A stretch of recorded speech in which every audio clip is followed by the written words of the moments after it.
नमस्कार। सबसे पहले एक इन्फॉर्मेशन से क्लास के स्टार्ट कर रहा हूं। आप में से कई भाई बहन जो समझते हैं क्लास को और जब हम प्रश्न देते हैं तो आप मुझे उत्तर भेजते हैं, तो कृपया आप इमेज के फॉर्म में उत्तर ना भेजें। ठीक है, जेपीजी इमेज फोटो खींच के हमें ना भेजें। आप हमें जब भी भेजें पीडीएफ के फॉर्म में भेजें। कैसे पीडीएफ बना पाएंगे? तो एक डॉक स्कैनर नाम का ऐप सबसे इजी ऐप और फ्री ऐप है। डॉक स्कैनर से आप पीडीएफ बना सकते हैं, या आप में से कई लोग पीडीएफ बनाने में निपुण हैं। फोटो खींचिए और वो पीडीएफ के फॉर्म में कन्वर्ट हो जाए। पीडीएफ को जब आप सेव करने लगिए तो प्लीज ऐसे मत भेजिए डॉक स्कैनर 23।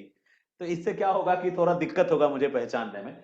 इस वहां पे नाम लिख दीजिए आप अपना, जैसे इस बार ने लिखा है स्नेहा कुमारी, और नाम के साथ आप लंबा लिख सकते हैं। नाम नाम के साथ टॉपिक लिख दीजिए कि कौन सा टॉपिक है। तो इससे मुझे चेक करना आसान होगा। जैसे मान लीजिए स्नेहा का हम क्वेश्चन हम चाहें तो बोर्ड पे आ जाएगा। स्नेहा जो लिख के भेजिए, ये स्नेहा ने लिख के भेजा है। कोशिश करिएगा यदि डॉक स्कैनर से स्कैन करेंगे ना तो ओरिजिनल फॉर्मेट में ही भेजिएगा, ताकि हम आपको और बेहतर चेक करके आपकी कॉपी आपको सेंड कर सकें। ठीक है। अब जैसे ये बुक बच्चे ने भेजा है मुझे, तो हम इसको इजिली यहाँ पे जैसे बोर्ड पे पूरा ओपन कर सकते हैं। लेकिन सबसे मेन प्रॉब्लम यहाँ ये आ रही है, थोड़ा सा ये पढ़ने में रीडेबल थोड़ा सा नहीं है, डिफिकल्ट है। क्वेश्चन है critically examine the theory of Alfred Wegener's continent drift theory. Intro दिया गुड़िया ने। यदि स्नेहा उपस्थित है क्लास में, स्नेहा स्नेहा मौजूद है क्लास में? अच्छा नहीं है शायद, कोई बात नहीं। देखिए जो लोग मौजूद हैं वो देख लीजिए। इंट्रो बहुत अच्छा फ्रेम किया बच्चे ने। इंट्रो में जैसे हमने बताया था, इसने स्टार्ट किया कि अल्फ्रेड वेगनर कौन थे। तो उन्होंने जर्मन मल्टी डिसिप्लिनरी स्कॉलर, उसने अच्छा एक डायलॉग यूज किया। और साथ में बताया कि 1912 में उन्होंने जर्मन लैंग्वेज में एक्सप्लेन किया था, 1915 में उन्होंने इंग्लिश में पब्लिश किया। बट यहाँ पे 1915 में उनकी थ्योरी को उतना फेम नहीं मिल पाया, 1920 के बाद फेम मिला। तो यहां वो ऐड कर सकती थी बिकॉज किस कारण से, तो वो वर्ल्ड वॉर ऐड कर सकती थी कि जो वर्ल्ड वॉर था, ठीक है, वर्ल्ड वॉर चल रहा था जिसके कारण ये जो इनको रिकॉग्नाइजेशन नहीं मिला था। वर्ल्ड वॉर फर्स्ट चल रहा था, वर्ल्ड वॉर फर्स्ट 1920 में खत्म हुआ, फिर वो पॉपुलर हुए। उसके बाद बच्चे ने डायरेक्ट अगले टॉपिक पे वो की है। अगला टॉपिक क्या है? नेक्स्ट वो एजम्पशन लिख रही है। एजम्पशन, अब देखो थोड़ा सा ना प्रेजेंटेशन रिलेटेड फोकस ज्यादा रखना है। एजम्पशन हमने लिख दिया तो एक लाइन डाल सकते हैं हम, ऑप्शनल वाले हैं कि कितने एग्जाम्पशन है। There are 3 assumption, 4 assumption. जितने एजम्पशंस का स्टोर हमारे पास है उन एजम्पशंस को हम नोट डाउन कर सकते हैं। ठीक है, तो एजम्पशंस लिखना जरूरी है कि कितने एजम्पशंस हैं। एक ये शिष्टाचार है, आपने एजम्पशंस लिखा है, मान्यताएं लिखी हैं, तो यहां लिखेंगे there are 3 assumptions of Wegener और 4 assumptions of Wegener। Basically 2 assumptions थे उसके। पहला उन्होंने ऐसा माना था क्या कि क्लाइमेटिक जोन चेंज हुआ था और कॉन्टिनेंट स्टेबल था। एंड दूसरा उन्होंने माना था कि कॉन्टिनेंट ने मूव किया, क्लाइमेटिक जोन स्टेबल था।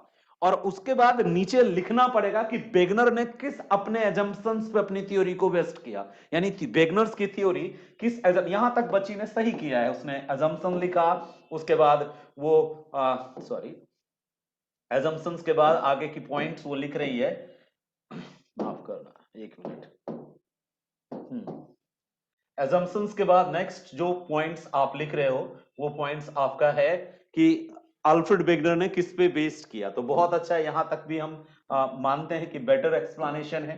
और अल्फ्रेड वेगनर का जो दोनों एजम्पशंस लिख लिया आपने। इसके बाद जो दूसरी थ्योरी, ये हमने देख पहला इसी का आंसर इसलिए चुना, सिस्टमैटिकली लिखा है, नो डाउट। हम इसमें यदि मान लीजिए यदि क्वेश्चन 25 मार्क्स का होता, अभी हम और आगे ले जाएंगे, तो बेझिझक इसमें 14 प्लस या 15 प्लस मार्क्स उस गुड़िया को मिल जाएगा। ठीक है, 14 प्लस 15 प्लस मैक्सिमम मार्क्स 20 आएगा। 20 टू 20 प्लस उनको आएगा जिनका डायग्राम भी बिल्कुल, इसका डायग्राम भी सही है। 14 टू 15 कंफर्म मार्क्स आएगा, इसमें कोई डाउट नहीं है। इवन जो अंडरलाइनिंग सिस्टम इसने आगे किया है, पीछे नहीं, उधर भी कहीं कहीं अंडरलाइन कर सकते हैं। अंडरलाइनिंग सही होती है। किन चीजों से बचना क्या है? जैसे जो डायग्राम आप बना रहे हो ना, जैसे पेंजिया का डायग्राम है, यदि हम कोई बच्चा पेंजिया का डायग्राम बना रहे हैं तो आपको ना वो वाला डायग्राम बनाना है जिसमें पेंजिया के डिफरेंट डिफरेंट स्टेजेस दिखाए गए हैं। और पेंजिया थोड़ा सा यहाँ छोटा हो गया, ठीक है, पेंजिया को बड़ा सा आकार में बनाना है ताकि लगे कि पेंजिया 7 कॉन्टिनेंट यदि कनेक्टेड होगा, एक दूसरे से मिलेगा, तो 7 कॉन्टिनेंट मिलके एक बड़ा से आकार का बनाएगा। और जब भी हम पेंजिया बनाए तो कोशिश करें कि उसके अंदर ब्रेक लाइन से वो कॉन्टिनेंट का भी लोकेशन दिखा दे कि नॉर्थ अमेरिका किधर था, यूरेशिया किधर था, अफ्रीका बीच में था, वो चीज दिखा दे और बीच में हल्का सा टेथिस सागर का स्पेस छोड़ दे तो अच्छा है। ये भी बेटर है, यहाँ पे एक्सप्लेनेशन बहुत अच्छा है, दोनों पॉइंट्स इसने एक्सप्लेन कर दिया कि बेगनर्स ने अपनी थ्योरी में बताया क्या। ठीक है, पेंजिया को बताया, पैंथालासा को बताया, तो एक जो अंडरस्टैंडिंग है पेंजिया थोड़ा बड़े आकार का बनाना, इतने बड़े आकार का बनाना, और उसका 60% एरिया, 60 to 70% एरिया आप इक्वेटर के नीचे रखना और लगभग 30% एरिया इक्वेटर के ऊपर रखना। एक ही डायग्राम का 4 पार्ट, एक बक्से का 4 पार्ट बना के पेंजिया का डिफरेंट डिफरेंट फेज दिखा सकते हो। तो ये एक अच्छा एक्सप्लेनेशन मैं मानता हूं। ठीक है, यहां पे जो है ना, वही जो 4 इमेज को 4 जगह बनाए हो, एक ही बॉक्स में चारों इमेज को ईयर वाइज दिखाना। ईयर मैं बताता हूं, युग बताता हूं, किस युग में पेंजिया का, किस एज में पेंजिया का क्या चेंज आया, इसके लिए मैं आपके लिए एक मैप रखा हूं आपको दिखलाने के लिए। ठीक है, मैं वो मैप एनसीईआरटी से आपको दिखलाता हूं। ये देखो, ये एनसीईआरटी की किताब है। आप लोगों ने शायद देखी होगी इस किताब को। एनसीईआरटी के किताब में पेंजिया का पूरा लोकेशन से रिलेटेड एक डायग्राम दे रखा है। ठीक है, तो वो डायग्राम के लिए सिर्फ मैंने, ये देखो, ये है पेंजिया का लोकेशन। और हम एनसीईआरटी को ज्यादा प्रिफर करते हैं। मेरा मानना है कि जब भी कोई कंट्राडिक्शन, कोई प्रॉब्लम क्रिएट हो, तो आप you should go with NCERT. अब एनसीईआरटी के इस डायग्राम को यदि तुम बनाती हो या बनाते हो, तो तुम्हारा आंसर का स्टैंडर्ड और बढ़ जाएगा।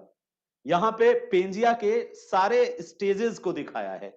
यदि आपको क्लियर नहीं दिख रहा हो तो आप मैसेज कीजिए। क्लियर दिख रहा है सब लोगों को? यदि क्लियर नहीं दिख रहा है तो ये पीडीएफ अभी आपके ग्रुप में चला जाएगा। ठीक है, ये जो पीडीएफ है मैं अभी के अभी आपके ग्रुप में सेंड कर देता हूं। ज्योग्राफी वाला जो ग्रुप है उसमें सेंड कर देता हूं, ताकि आप डायग्राम अच्छे क्वालिटी का बनाएं। 2-3 चीजें हैं जो आपको ध्यान रखनी होती है। एक, ध्यान रखना होता है कि डायग्राम स्टैंडर्ड बने, और दूसरा ध्यान रखना होता है, ठीक है, चला गया, आप सबको पीडीएफ जो है ज्योग्राफी का, ये जो डायग्राम रिलेटेड पीडीएफ है मैंने सेंड कर दिया। अब हम देख लेते हैं कि अब जो बच्चा डायग्राम बनाएगा ना, बेटर डायग्राम हमें चाहिए आपसे। ठीक है, डायग्राम आपका बेटर चाहिए, ये डायग्राम वहां पे ले आइए। और जब भी इसमें सारा देखेंगे मेंशन किया हुआ है, क्या क्या मेंशन किया हुआ है ये भी देख लीजिए जरा। मेंशन किया हुआ है, पेन पेन, अच्छा यहां से,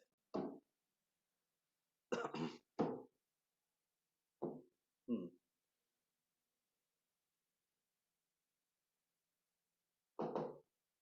अभी आपको दिखला देता हूं थोड़ा सा। हाँ, इसमें 4-5 चीजें मेंशन किया हुआ है। एक, और ये मैं सबको दिखला रहा हूं जितने बच्चे हैं, इंग्लिश वालों को इंग्लिश में भी पीडीएफ अवेलेबल है, एनसीईआरटी हम इंग्लिश में भी भेज देंगे। ये हमने इसलिए भेजा, इससे आप ये इमेज उठाएंगे। किसी के भी आंसर में सबका कंटेंट सबका बेहतर लगा मुझे। आप सबने बहुत अच्छा एक्सप्लेन किया है, 20-22 बच्चों ने आंसर भेजा है, और लगभग सबके आंसर्स में बहुत अच्छे से आपने रिटन पार्ट्स अच्छा किया है। वीक कहां है आप सबों का? इमेज वाला पार्ट वीक है, और इसके लिए मैं खुद को जिम्मेदार मानता हूं। रिटर्न को एक्सप्लेन करने के दौरान मैं एक चीज भूल गया था कि आपको आगे से इंप्रूव कर लूंगा कि डायग्राम साथ में देते जाऊं ग्रुप में भी, और बताते समय भी कौन सा डायग्राम आपको बनाना है जिससे आपके मार्क्स अच्छे आएंगे, उस पर थोड़ा सा फोकस मुझे करते जाना होगा साथ में। इसलिए अब हम इस पे ध्यान रखेंगे थोड़ा। देखिए यहाँ पे एक तो टाइम है कि 5 लाख वर्ष पूर्व, 5,400 लाख वर्ष पूर्व ये हाल था। उस समय देख लो, जो बच्ची क्वेश्चन की थी, अब उसका सारा डाउट क्लियर हो जाएगा। ठीक है, ओझा जी से ज्यादा सीनियर कौन? एनसीईआरटी।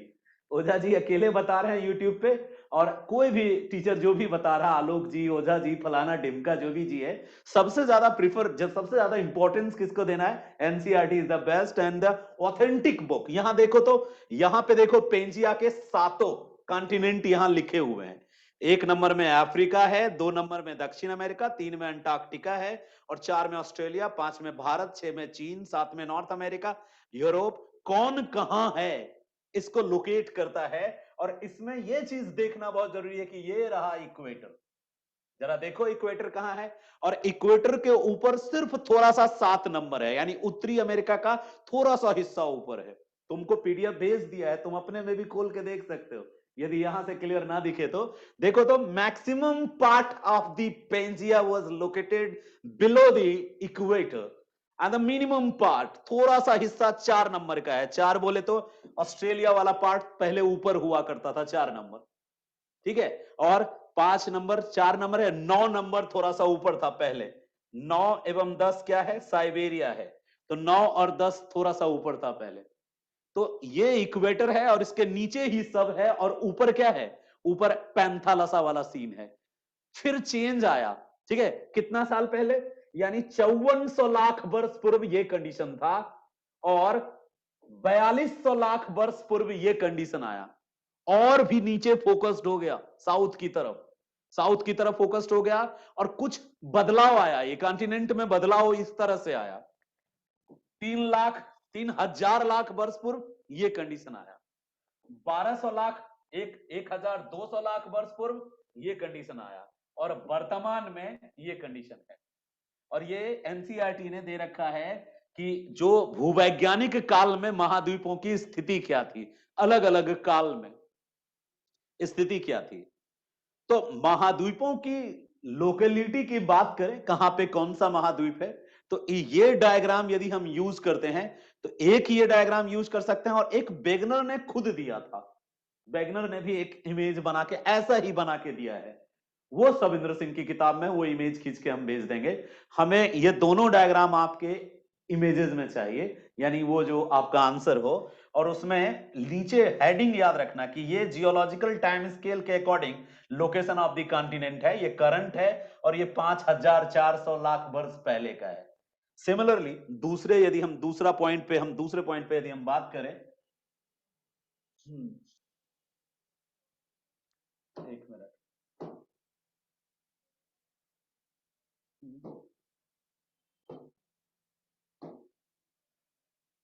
अच्छा यहां से आगे कर सकते हैं। दूसरा पॉइंट पे बात करें तो एक और इमेज यहां पे है, ठीक है, एक और इमेज है, ये वाला इमेज जो जो हम ग्राफ वाला इमेज देखते हैं ना, सॉरी इसको हटा देते हैं, जो प्लेट वाला इमेज है, प्लेट वाला इमेज भी यहीं से यूज करेंगे आप, और प्लेटों में तीनों लाइन यहां से यूज करेंगे। तो पीडीएफ आपको ग्रुप में मिल गया, डायग्राम कहां से उठाना है ये मैंने अपने स्तर पे समझा लिया आपको कि कहां से डायग्राम। और अब हम बहुत सिंसियर हो गए हैं कि रोज आपको जो भी टॉपिक मैं पढ़ाऊंगा ना उसका डायग्राम आप तक पहुंचा दूंगा। तो स्नेहा बहन ने जो बहुत अच्छा आंसर्स लिखा है, इसमें पहला रिमार्क्स मेरा उस बच्ची के लिए और आप सब के लिए ये है कि आपको आपका जो रिटन पार्ट है दैट इज 100% गुड।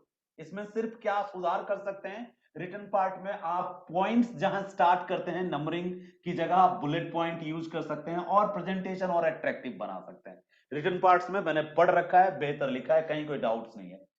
डायग्राम और इमेज वाला पार्ट 100% रिफॉर्म करना है, एक बड़े बॉक्स में लेके एक जियोलॉजिकल टाइम स्केल के अकॉर्डिंग, और एक और बॉक्स ले लेना है जिसमें हम पेंजिया और उसमें जो विभाजन हुआ वो उसको फॉलो करना है। किसको, बेगनर वाला, बेगनर वाला इमेज हम सविंद्र सिंह से उठाएंगे। और एनसीईआरटी, इसके पीछे क्यों हम कहना चाहते हैं कि एनसीईआरटी से इमेज उठाओ, हम एग्जामिनर को मैसेज देना चाहते हैं कि हम एनसीईआरटी से भी डायग्राम उठाए हैं, और कुछ डायग्राम जो सविंद्र सिंह है वहां से उठाए, वो पकड़ लेगा तुम्हारा सोर्स।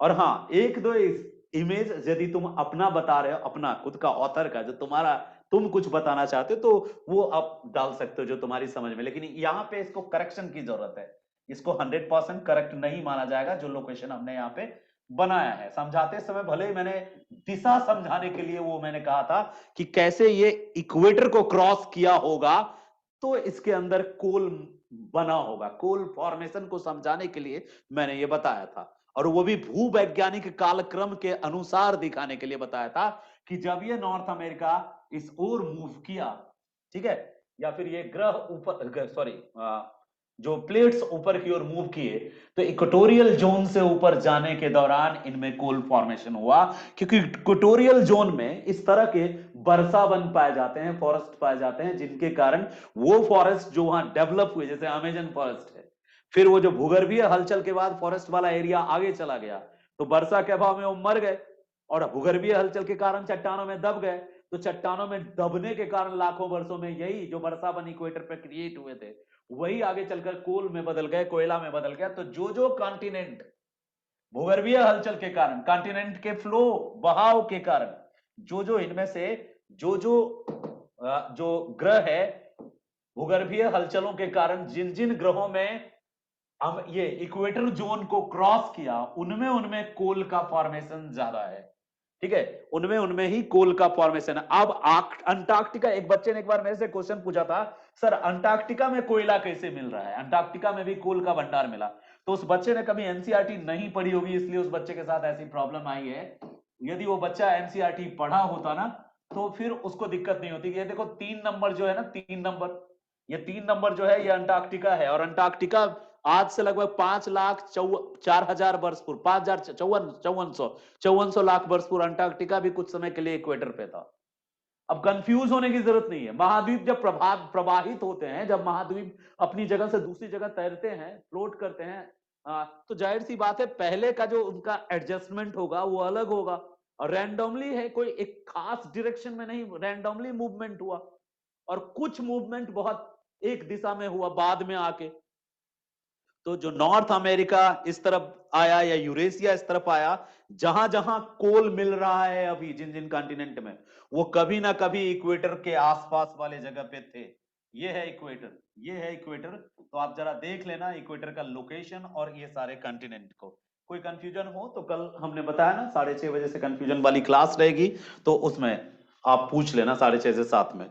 अगले पॉइंट पे देखें, इसने सब जगह बहुत अच्छा किया है, प्रूफ को भी बहुत बढ़िया लिखा है। और हाँ, जब आप आंसर्स बनाते हो ना, जब भी आंसर्स लिखते हो, एग्जाम में भी आंसर लिखने जाना, तो अपने साथ स्केल लेके जाना।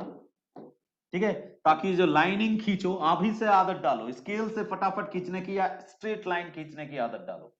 ठीक है, अंडरलाइनिंग करते हो तो पूरे आंसर्स में मेन मेन पॉइंट्स को अंडरलाइन कर सकते हो, मेन पॉइंट्स को अंडरलाइन कर सकते हो। इन चीजों की जगह, नंबरिंग की जगह बुलेट पॉइंट यूज कर सकते हो। नंबरिंग से कंफ्यूजन होता है कि कौन सा वाला एक और कौन सा वाला दो, तो बुलेट पॉइंट्स यूज कर सकते हो। जो पॉइंट बहुत इंपॉर्टेंट लगता है उसको अंडरलाइन कर सकते हो। मैंने इसको रीड कर रखा है, रीड करने के साथ साथ अब जल्दी ही भेजना शुरू करूंगा, तुम्हारा चेक किया हुआ और तुम्हारा जो भी पीडीएफ आपने भेजा, बहुत सारे पीडीएफ हैं मेरे पास आपके भेजे हुए, लेकिन ज्यादातर पीडीएफ के साथ प्रॉब्लम यह है कि बिना नाम का है और थोड़ा दिक्कत होता है। तो आपको चेक करके आप ही को रिटर्न हो, आपका आंसर किसी और को ना जाए, इसके लिए जरूरी आप ध्यान रखिएगा। जैसे इस बच्ची ने अपना नाम लिखा, एडोब स्कैनर नहीं चाहिए, डॉक्यूमेंट 8 नहीं चाहिए, पीडीएफ स्कैनर नहीं चाहिए, इसकी जगह आपका नाम हो और वो टॉपिक हो, तो आपको रिटर्न बैक मिल जाएगा टाइम से। और उसी में सारे इंस्ट्रक्शंस लिखे होंगे कि कहां कहां चेंज की जरूरत है। हमने बस एक एग्जांपल दिया कि किस तरह से हम आपको चेक करके भेज सकते हैं और कैसे आपकी कॉपी को वैसे चेक कर सकते हैं जैसे आप चाहते हैं। ठीक है, अब कौन सा त्यागी जी का है पता नहीं, एक त्यागी जी हैं हमारे, उन्होंने भी आंसर भेजा है। अब सब डॉक्यूमेंट्स 8 है, तो एक एक करके सबको देखना पड़ेगा। ठीक है, तो चलिए, आज हम सिर्फ एक सैंपल दिखाया आपको, और आंसर्स में 3 चीजों को बैलेंस करना है। ये गुड्डू जी का है, गुड्डू जी ने टाइम लिया 40 मिनट और इन्होंने मान्यताएं लिखी। थोड़ा सा प्रेजेंटेशन और बेहतर करने की आवश्यकता है। ठीक है, प्रेजेंटेशन अट्रैक्टिव हो, इट मींस कि आपको यह ना लगे कि कंटेंट का बहुत ओवरलोड है आंसर्स में, कंटेंट का ओवरलोड नहीं होना चाहिए। और हाँ, डायग्राम इतना छोटा सा नहीं बनाते, डायग्राम के लिए पूरा स्पेस देते हैं। ठीक है, ऐसा ना लगे कि गरीबी में डायग्राम हम बनाए हैं, तो डायग्राम के लिए एक पूरा कंप्लीट स्पेस लेते हैं। और हाँ, डायग्राम हमेशा किसी सोर्स से बनाना चाहिए।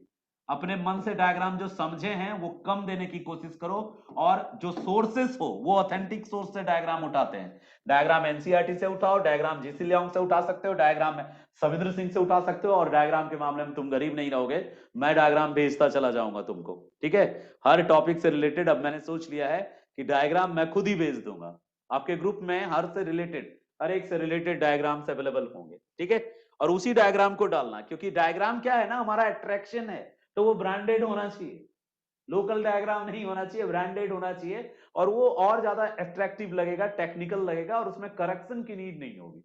देखो, जो चीज लोगों का ध्यान अट्रैक्ट करता है उस चीज पे आदमी सबसे ज्यादा बढ़िया मेंटेन करके आता है।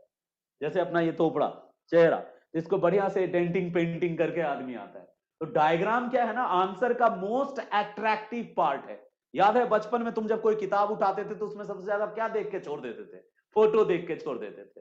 तो एग्जामिनर्स भी जब तुम्हारी कॉपी चेक कर रहा होता है, पता नहीं बीवी से लड़के आया है या फिर बेइज्जत होके आया है या मूड अच्छा नहीं है, तो वो यदि डायग्राम देखता है, सबसे पहली नजर तुम्हारे डायग्राम पे पड़ती है, उसके बाद उसका मूड बनता है कि अच्छा आंसर से या घटिया आंसर से। तो डायग्राम बनाते समय कोशिश करना कि ब्रांडेड डायग्राम डालना। यहां ब्रांडेड डायग्राम का मतलब है सोर्स शुड बी ऑथेंटिक। क्योंकि कभी कभी क्या होता है, जब हम अपने मन से डायग्राम बनाते हैं तो वो एग्जामिनर पकड़ लेता है कि बच्चे ने अपने मन से डायग्राम बनाया है, यदि उसमें गलती हो तो सही हुआ तो बड़ा खुश होगा कि कुछ नया किया, और यदि गलत हुआ तो तुम फंस जाओगे। तो क्या करो, संतुलन ला दो। 3-4 यदि तुमने ब्रांडेड दे दिया, देखा कि डायग्राम सही बनाता है, तो उसके बाद यदि तुम कोई ऐसा डायग्राम एक आध डालते हो जो तुम अपनी क्रिएटिविटी दिखाने के लिए, तो वहां पे वो एक पॉजिटिव साइन होता है।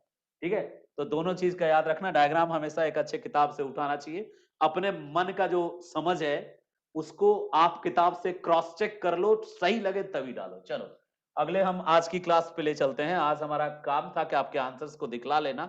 हमने आपके आंसर्स को यहाँ पे लाया है अभी और बताया कैसे चेक करूंगा।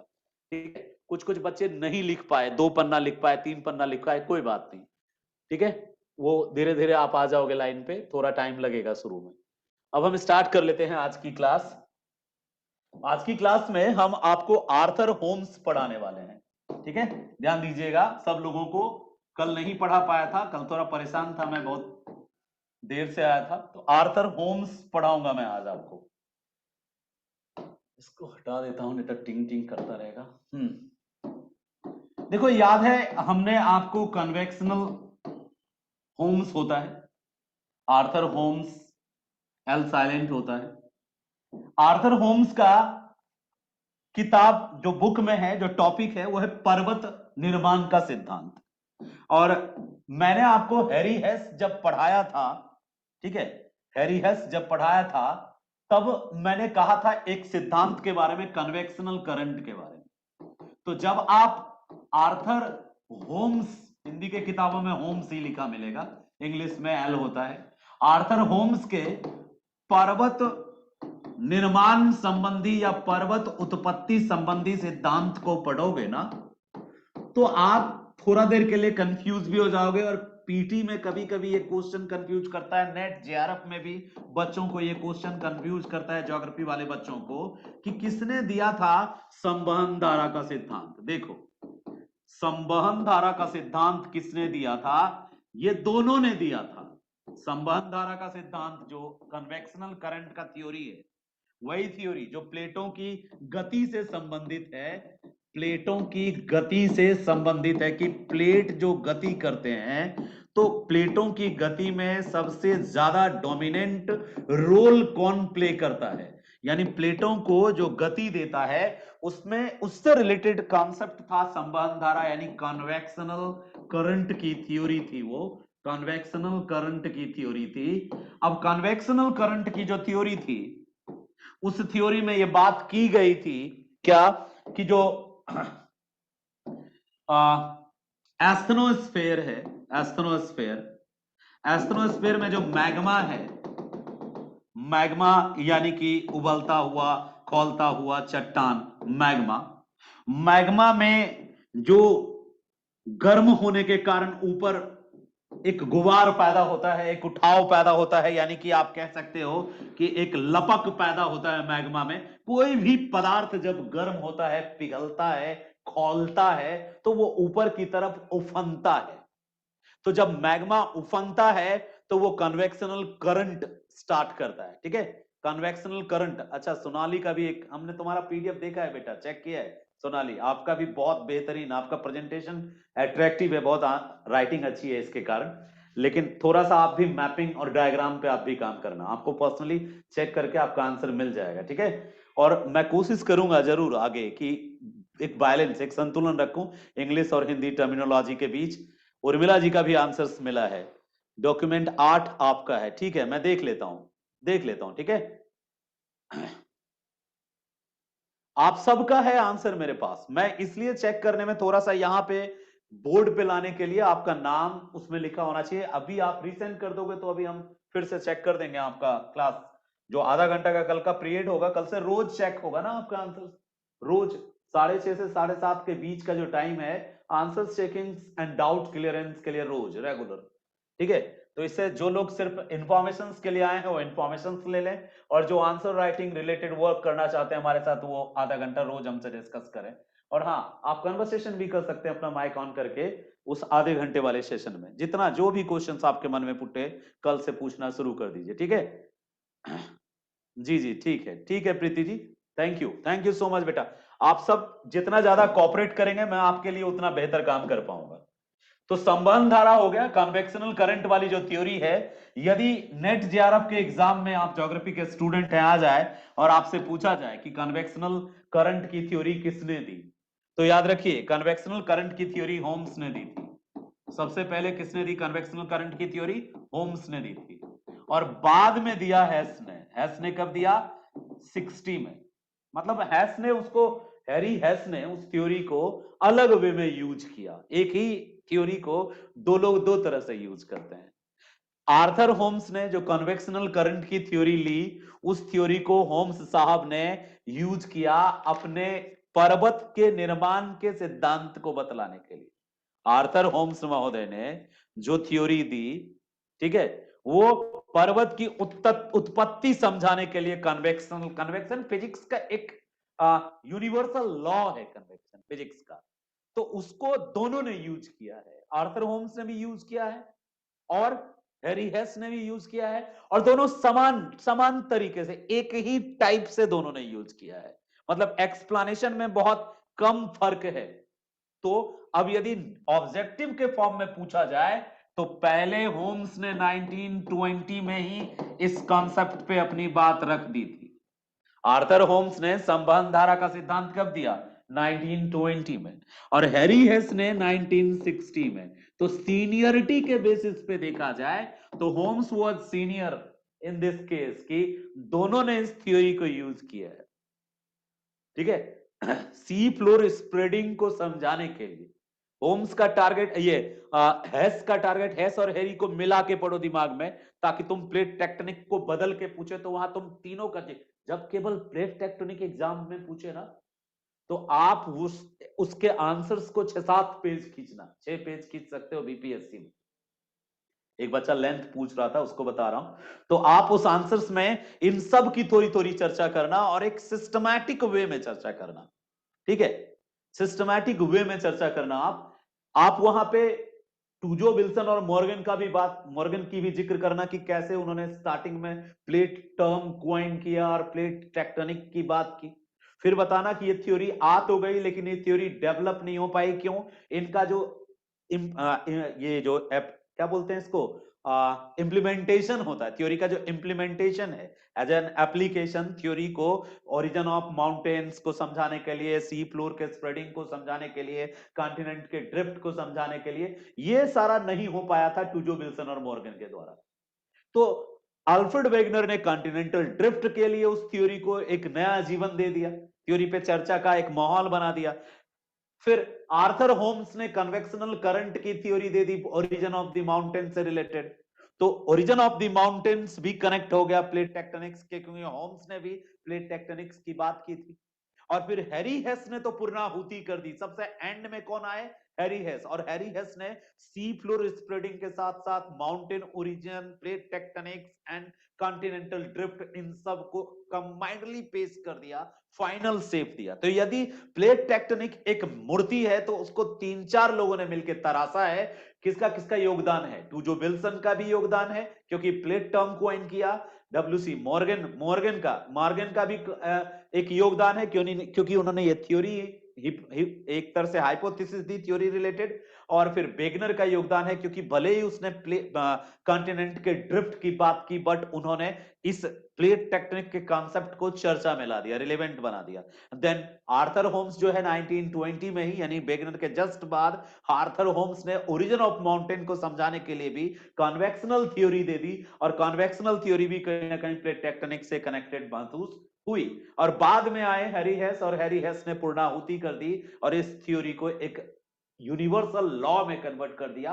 वर्तमान में ज्योग्राफी की सबसे टॉप थ्योरी और सबसे ज्यादा applicable theory most applicable theory, सबसे ज्यादा उपयोगी सार्वभौमिक नियम, most applicable and universal law के रूप में करंट टाइम में प्लेट टेक्टोनिक थ्योरी को यूज किया जाता है। और इस थ्योरी को कंप्लीट करने में, डेवलप करने में, यानी एक हाइपोथेसिस से, एक संकल्पना से, एक यूनिवर्सल लॉ की जो जर्नी है, उस जर्नी में कॉपरेट करने वाला, योगदान देने वाला, अपना जो पार्टिसिपेशन है वो देने वाले सब महानुभाव हैं। तो सबको समझना।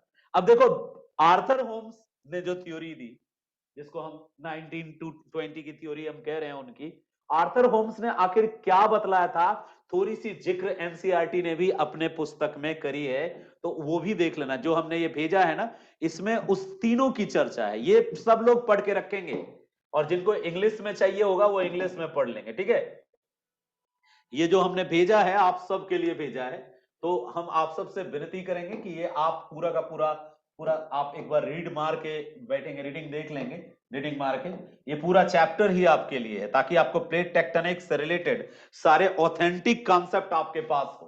क्योंकि टीचर्स अपने पॉपुलरिटी पॉइंट ऑफ व्यू से भी कई कई चीजों को तोड़ मरोड़ के आपके पास रखता है, ताकि उसकी बातें आपको अच्छी लगे और समझ में आए। ओवरऑल जो डायग्राम्स लेंगे इन्हीं से लेंगे। इसमें देखो, इंडिया के मूवमेंट को भी बताया कि कैसे कैसे इंडिया ऊपर की तरफ आया। 7.1 करोड़ में कहां था, 5.5 करोड़ वर्ष में कहां था, और फिर 5.5 के बाद इक्वेटर को कब पार किया, कि किस ईयर में, आज से कितने साल पहले इंडिया ने इक्वेटर को क्रॉस किया। इंडिया में डिफरेंट डिफरेंट प्लेसेस में कोयला मिलता है। कहां कहां, यहाँ झारखंड में कोयला मिलता है, ठीक है, या दामोदर घाटी में, विंध्याचल वाले रीजन में भी कोयला मिलता है। तो आखिर इंडिया के सारे पार्टी में, जम्मू कश्मीर पठानकोट में भी कोयला मिला है। तो आखिर इंडिया के सारे एरियाज में कोयला क्यों मिल रहा है?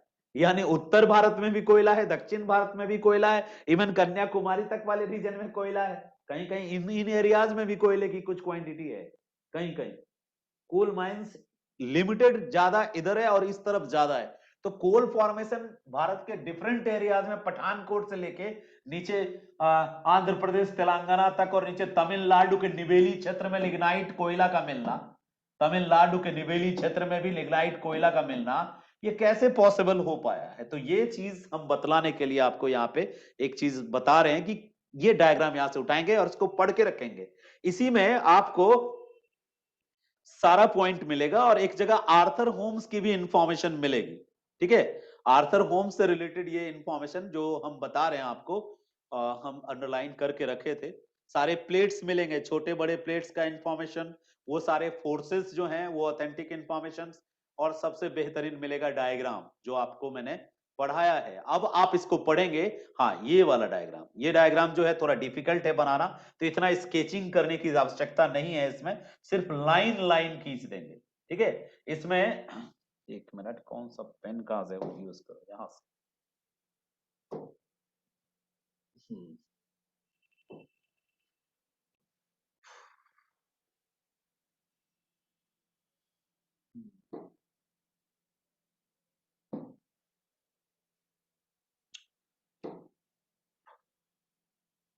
इंसर्ट इंसर्ट,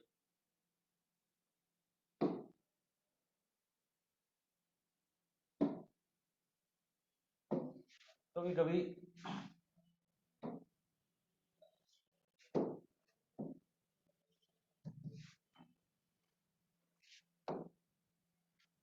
एक मिनट बस, तो सारे गायब हो गए भाई।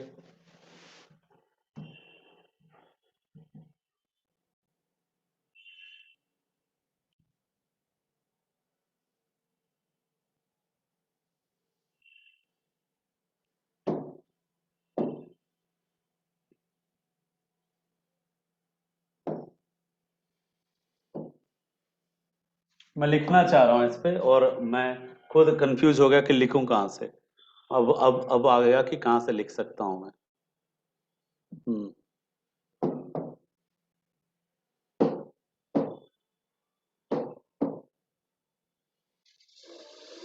हम्म क्रोध नहीं करना आलोक। चलिए ठीक है, आपको नोट्स मिला है, उसको देख लीजिएगा एक बार, पूरा समझ में आ जाएगा। आप आर्थर होम्स के कुछ पॉइंट्स नोट कीजिए, हम बताते जाते हैं और कुछ कुछ चीजें बोर्ड पे एक्सप्लेन भी कर जाते हैं। पहली बात लिखिए, माउंटेन बिल्डिंग थ्योरी 2 कॉन्सेप्ट पर है क्या? अच्छा ठीक है। हाँ, कन्वेक्शनल करंट पे ही है। योगेंद्र जी पूछ रहे हैं कन्वेक्शनल करंट थ्योरी जो है, आर्थर होम्स की पूरी थ्योरी कन्वेक्शनल करंट पे डिपेंड करती है। और वो जो अभी इमेज पे मैं कुछ लिखना चाह रहा था, जो इमेज आपको दिखला रहा था, वही जो इमेज आप हैरी हेस में भी यूज कर सकते हैं कि कैसे ओशियनिक प्लेटें जो है किसमें, जो महाद्वीपीय प्लेट है उसमें टकरा जाती है और उसमें जाके मुड़ जाती है। कैसे हम यूज कर सकते हैं? सपोज ये दुर्बलता मंडल है, मैं अपना बना रहा हूं रफ, ये दुर्बलता मंडल है मान लीजिए, यानी एस्थेनोस्फेयर वाला पार्ट है, मैग्मा ही मैग्मा है, ठीक है। और इस तरफ जो है ये एक प्लेट है, इसी के ऊपर ये प्लेट है, और ये मान लेते हैं हम कि ये ओशियनिक प्लेट है, राइट। और यहां पे जो है एक बड़ा सा प्लेट है, ये कॉन्टिनेंटल प्लेट है। इस तरह के डायग्राम बना सकते हैं हम, ऐसा नहीं कि नहीं बना सकते, लेकिन जो ऑथेंटिक डायग्राम है ज्यादा कोशिश करेंगे हम किस तरह के डायग्राम को यूज करने के लिए जो किताबों में प्रीफर किया गया है, ठीक है। ये महाद्वीपीय प्लेट हैं, दोनों तरह के डायग्राम रखना, ये कॉन्टिनेंटल प्लेट है और ये महासागरीय प्लेट है। तो आर्थर होम्स ने बताया कि दुनिया के जितने भी माउंटेन्स हैं, all mountains of the world are originated from tectonic movements, tectonic movements, ठीक है। टेक्टोनिक मूवमेंट्स का मतलब होता है प्लेट विवर्तनिकी के कारण जो गतियां हुई प्लेटों में, उन प्लेटों की गतियों के कारण पर्वत की उत्पत्ति हुई। इसको समझाने के लिए आर्थर होम्स कहते हैं कि दरअसल प्लेटें जो हैं वो एस्थेनोस्फेयर यानी मैग्मा मंडल के ऊपर तैर रही हैं, और मैग्मा मंडल में तरंगे उठती हैं, संवहन तरंगे उठती हैं मैग्मा की, कन्वेक्शनल वेव उठती हैं, और ये कन्वेक्शनल वेव इस प्लेट को एक दिशा में धकेलती है। मान लीजिए कि ओशियनिक प्लेट के नीचे ऐसा कन्वेक्शन जनरेट हुआ कि ओशियनिक प्लेट को ये उधर धकेल रही है। तो क्या होता है कि जब ये प्लेट जाके टकराती हैं किससे? महाद्वीपीय प्लेट से, तो जो प्लेट डाउन ऑलरेडी दबी हुई है, ये प्लेट क्या होती है फिर? ये प्लेट जाके उसमें जब धक्का मारेगी, इस प्लेट में जब ये टकराएगी, कोलिजन होगा, तो महाद्वीपीय प्लेट फोल्ड हो जाता है। जाहिर सी बात है, ये स्पंज है मान लीजिए, ये स्पंज है और ये एक हार्ड लोहे का टुकड़ा या लकड़ी का टुकड़ा है, या फिर आप कहिए ये सॉफ्ट वाला गद्दा है, ये हार्ड वाला गद्दा है, ठीक है। एक दो दो गद्दा ले लिया मैंने, एक हार्ड वाला गद्दा वो पतला है, एक सॉफ्ट वाला गद्दा। यदि हार्ड वाले गद्दे से सॉफ्ट वाले गद्दे पर हम मारेंगे, यानी पटकेंगे, उसको फोर्स देंगे, तो जब ये फोर्स इस पर इंजेक्ट होगा तो ये सॉफ्ट वाला गद्दा क्या होगा? आप कहेंगे सर मुड़ जाएगा, फोल्ड हो जाएगा। जितने फोर्स से ये टकराएगा और जितना भारी भरकम ये होगा उतना ज्यादा उसको फोल्ड कर देगा। और जब ये सॉफ्ट वाला गद्दा फोल्ड को ही बलन कहते हैं। तो किनारे पर, इस सॉफ्ट वाले गद्दे के किनारे पर इस तरह से क्रिस्ट और ट्रंच बन जाएगा, यानी कि शीर्ष और गर्त जैसी संरचना बन जाएगी। और चूंकि प्लेट काफी मोटा है, 30 किलोमीटर मोटा प्लेट है, तो मुड़ेगी तो इसका जो शीर्ष और गर्त है, ठीक है, एंटी सिंक्लाइन और जियो सिंक्लाइन है, ठीक है, तो ये जो दोनों बनेगा, ठीक है, ये ही पर्वत श्रेणी का निर्माण कर देगा। कुछ ज्यादा ठीक है हो गया, माफ करना। तो ये ही पर्वत श्रेणी का निर्माण कर देगा। यही कॉन्सेप्ट था अपने आर्थर होम्स साहब का। इसी के बीच बीच में कहीं कहीं आर्थर होम्स ने पर्वत जितने भी दुनिया में है उनको उदाहरण के रूप में पेश किया, लेकिन थोड़ी चालाकी करी उन्होंने। ज्यादातर वही पर्वत उन्होंने लिए जो पर्वत इजिली एक्सप्लेन हो सकते हैं प्लेट टेक्टोनिक थ्योरी के रूप में। जैसे रॉकी को उन्होंने रॉकी के ओरिजिन को एक्सप्लेन किया, एंडीज के ओरिजिन को एक्सप्लेन किया, आल्प्स के ओरिजिन को एक्सप्लेन किया, हिमालय के ओरिजिन को, जो मेजर माउंटेन्स हैं, जो major mountains of the world हैं, उनके ओरिजिन को आर्थर होम्स महोदय ने with the help of the convectional current theory convectional current theory Arthur Holmes महोदय ने most of the folded mountain of the world, most popular folded mountain of the world, जो larger folded mountain of the world है, उनको उन्होंने explain करने की कोशिश की। ठीक है, आर्थर होम्स ने क्या क्या बोला, उसके कुछ डायलॉग्स को याद रखेंगे। और जैसे थ्योरी हम यूज करते हैं, क्या थ्योरी जब भी हम बताते हैं ना किसी का, तो सबसे पहले हम आपको एक पूरा शेप दे रखे हैं इस बात के लिए। ठीक है,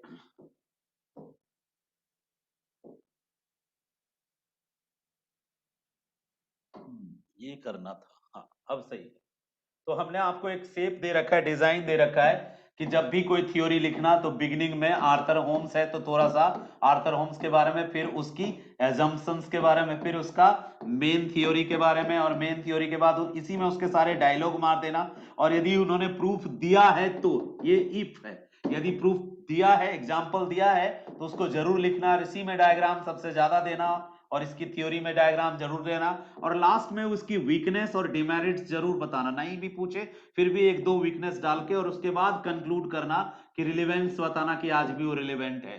ये थ्योरी का हमारा पूरा का पूरा स्टैंजा है कि बिगिनिंग में इंट्रो देना है जिसकी थ्योरी है उसके बारे में, उसके बाद एजम्पशंस देना है, और उसके बाद मेन थ्योरी देना है, और कुछ प्रूफ्स और एग्जांपल्स हैं तो उसको जिक्र करना है, और थोड़ी सी उसकी ड्रॉबैक या वीकनेस जो सब में होती है वो जरूर बताना है, और एंड में उस ड्रॉबैक को इग्नोर करते हुए उसके रिलेवेंस को पॉजिटिवली महिमा मंडित करके एंड अप कर देना है। तो हम यदि इसी फॉर्मेट को यूज करें और आर्थर होम्स महोदय के बारे में जानने की कोशिश करें सपोज, तो क्या क्या हम आर्थर होम्स के बारे में एक्सप्लेन कर सकते हैं। ठीक है, हमने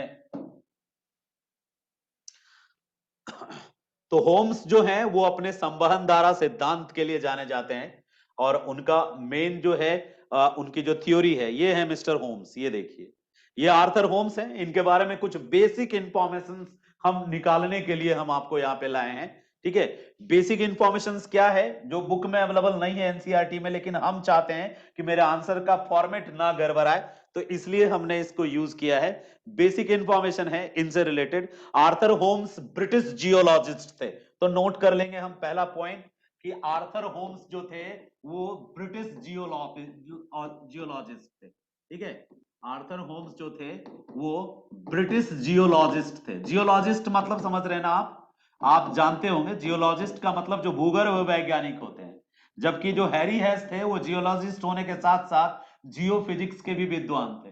तो ये ब्रिटिश जियोलॉजिस्ट यानी भूगर्भवेत्ता थे, याद रखेंगे आर्थर होम्स को। दूसरा पॉइंट है, इन्होंने थ्योरी कब दी थी, तो हमने आपको बताया था इन्होंने थ्योरी दी थी 1920 में, और ये इनका जन्म और मृत्यु कोई जरूरी नहीं है कि आप याद रखें। इनका जो जन्म हुआ था, इनका जन्म था 1890 का, और इनकी जो डेथ है, इनकी डेथ जो हुई है वो 1965 की है। ठीक है, और ये एक ब्रिटिश जियोलॉजिस्ट थे, और इन्होंने अर्थ के जो डिफरेंट डिफरेंट एज में, अर्थ में जो भी चेंजेस आए हैं डिफरेंट डिफरेंट एज में, उनको इन्होंने डिटेल में एक्सप्लेन किया है। और वो एक यूनिवर्सिटी है, ब्रिटेन की यूनिवर्सिटी है, यूनिवर्सिटी ऑफ एडिनबर्ग, नोट कर लेंगे, यूनिवर्सिटी ऑफ एडिनबर्ग में वो जियोलॉजिस्ट, और जियोलॉजी और जियोफिजिक्स दोनों साथ ही पढ़ाया जाता है फॉरेन में, जियोलॉजी और जियोफिजिक्स उनके डिपार्टमेंट ऑफ हेड थे, यानी head of department of university of Edinburgh में वो एक प्रोफेसर थे, और प्रोफेसर जियोलॉजी के थे और साथ ही साथ जियोफिजिक्स के भी थे, दोनों के प्रोफेसर थे। और उन्होंने वो सबसे पहले साइंटिस्ट थे जिन्होंने मैकेनिकल और थर्मल थर्मल एनर्जी के फॉर्म में, मेंटल में, जो मेंटल है, बता चुका हूं आपको मेंटल का कॉन्सेप्ट, कि जो हमारा अर्थ है, अर्थ का जो ये इनर कोर आउटर कोर है, इनर कोर आउटर कोर, इसके बाद वाला जो एरिया है, ठीक है, इनर कोर आउटर कोर मात्र 15% कवर करता है, और 84% कवर कौन करता है, मेंटल। तो मेंटल में ही एक लेयर है पतला सा, अपर मेंटल में एक पतला सा लेयर है जिसको कहते हैं क्या, ये थर्मल लेयर है, इसको कहते हैं एस्थेनोस्फेयर। तो इस एस्थेनोस्फेयर में थर्मल एनर्जी और जो हीट डायनामिक्स है उसके बेसिस पे इन्होंने, ये पहले साइंटिस्ट थे, क्योंकि वेगनर ने कभी भी थर्मल एनर्जी और एथनोस्फेयर में किसी कन्वेक्शनल करंट की बात नहीं की। कहां से करता साहब, वेगनर तो था ही एक सिंपल सा बॉटनी का स्टूडेंट और क्लाइमेटोलॉजी का, वो जियोलॉजी का स्टूडेंट ही नहीं था। उसने जितना किया वो काबिले तारीफ है, ठीक है, काबिले तारीफ है वो, जितना उन्होंने कर दिया बहुत है। अब आगे देखते हैं, पहला पॉइंट नोट कर लिए होंगे, कौन थे आर्थर होम्स? एक ब्रिटिश जियोलॉजिस्ट थे और जियोफिजिक्स डिपार्टमेंट, एक एडिनबर्ग यूनिवर्सिटी है ब्रिटेन की, वहीं पे वो प्रोफेसर थे। 1920 में इन्होंने सबसे पहले अपनी थ्योरी दी, और थ्योरी में ये पहले साइंटिस्ट थे जिन्होंने, अर्थ साइंटिस्ट कह सकते हैं, ये पहले अर्थ साइंटिस्ट थे जिन्होंने मैकेनिकल और थर्मल थ्योरी दिया, यांत्रिक और तापीय सिद्धांत दिया, जिसको हम कन्वेक्शनल करंट के नाम से जानते हैं। जो कन्वेक्शनल थ्योरी है उसको जियोलॉजी से जोड़ने वाला साइंटिस्ट आर्थर होम्स है। बाद में इसी थ्योरी की मदद से हैरी हेस ने plate tectonic theory, sea floor spreading theory और बाकी सारे जो रहस्य हैं भूगर्भ के, यानी जो भी मिस्ट्री हैं, जियोलॉजिकल मिस्ट्री, उनको सुलझाने में सफलता पाई और बहुत बेहतर तरीके से उन्होंने इस चीज को एक्सप्लेन किया। 1920 में चले जाते हैं, बीच में इन्होंने क्या किया उससे हमको कोई लेना देना नहीं है। देखिए आप इसी में एक नाम देख पा रहे होंगे, हैरी हेस, ठीक है, हैरी हेस को देख पा रहे होंगे, सॉरी मैंने क्लिक कर दिया। एक नाम यूज किया है इस साइट ने इनके बारे में लिखते हुए कि बाद में डिटेल में एक्सप्लेन करने वाला होम्स का जो फंडामेंटल कॉन्सेप्ट है, इसी कॉन्सेप्ट में हैरी हेस ने अपनी थ्योरी दी थी। तो आप भी इस वर्ड को यूज कर सकते हैं कि आर्थर होम्स की जो थ्योरी थी, origin of mountain related convectional current की जो थ्योरी थी, उस थ्योरी को ही हैरी हेस ने यूज किया, होम्स की थ्योरी को यूज किया और आगे चल के रीइंफोर्स किया, फिर से उसके डाटा, उसके आंकड़े को, जो भी डिफरेंट डिफरेंट डाटा कलेक्ट किया था आर्थर होम्स ने, उन सारे आंकड़ों को यूज करके हैरी हेस ने आगे चलकर सी फ्लोर स्प्रेडिंग थ्योरी दी। तो कहीं इसमें भूलने की कोई जरूरत नहीं है कि हम कहीं कुछ भूल जाएंगे, ठीक है। तो उम्मीद करते हैं कि बेसिक इंफॉर्मेशन आपको मिल गया कि कौन थे अपने आर्थर होम्स। इमेज भी देख लिया, वो तो हम बना नहीं सकते हैं आंसर में। आर्थर होम्स एक ब्रिटिश भूगोलवेत्ता थे, भूगर्भवेत्ता थे, इवन भूभौतिकी शास्त्र के भी प्रोफेसर थे, जियोफिजिक्स के भी प्रोफेसर थे। एडिनबर्ग, जो एडिनबर्ग यूनिवर्सिटी है इंग्लैंड की विश्वविद्यालय, एडिनबर्ग विश्वविद्यालय के प्रोफेसर थे, ठीक है, प्रोफेसर थे। और साथ ही साथ ये जिस डिपार्टमेंट में थे वो था जियोलॉजी एंड जियोफिजिक्स डिपार्टमेंट। उसके बाद बात करेंगे कि he was the first scientist, वो पहले अर्थ साइंटिस्ट थे, पहले पृथ्वी के वैज्ञानिक थे, अर्थ साइंटिस्ट थे, ठीक है, जो पृथ्वी वैज्ञानिक कहेंगे, अर्थ साइंटिस्ट थे, जिन्होंने मेंटल के अंदर यानी अपर मेंटल लिखेंगे, ऊपरी मेंटल में मैग्मा मंडल यानी कि एस्थेनोस्फेयर में उन्होंने उष्मा गतिकी की बात की और संवहन तरंगों की बात की। आज जो हम दावे के साथ कह रहे हैं कि प्लेटों के मूवमेंट में सबसे ज्यादा योगदान जो है प्लेट की गतियों में संवहन धारा का है, कन्वेक्शनल करंट का है।